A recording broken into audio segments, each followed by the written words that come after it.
Welcome back. We're continuing in Revelation chapter 17. And remember, this is a little deeper study than some of our previous ones.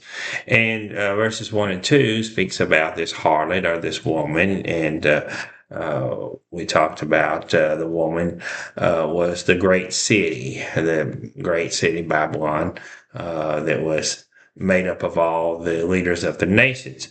And it speaks about sitting on water, who sits on many waters. So what does that mean? The Bible defines that in verse 15. Then he said to me, the waters which you saw where the harlot sits are peoples, multitudes, nations, and tongues. So what we have here is Babylon the Great represents the end times great city where all the nations form one world government. And all the nations, including the United States, are going to join together, form this one world government, one religion, one money, and all of that. And so she sits in control of all the nations. They're going to turn over their power to Babylon the Great. And verse 2, the nations of the earth commit fornication with the harlot.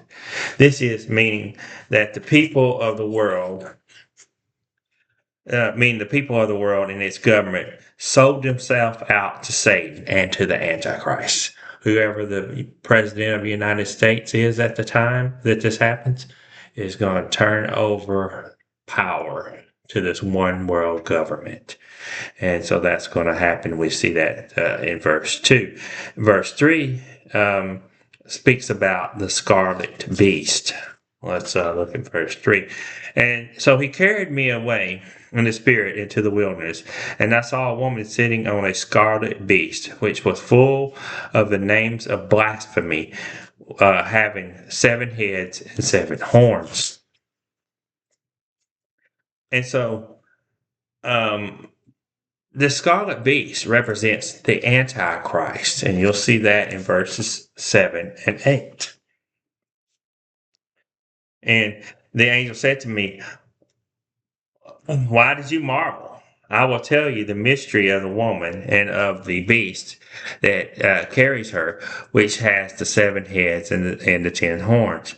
The beast that you saw was and is not, and will ascend out of the bottomless pit and go to perdition.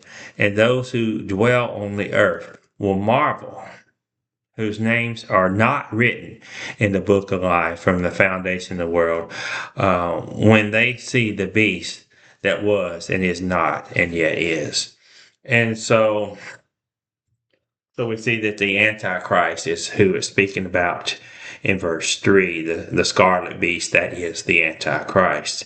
And tomorrow we'll look at the 7 heads and 10 horns a little closer. Have a blessed day.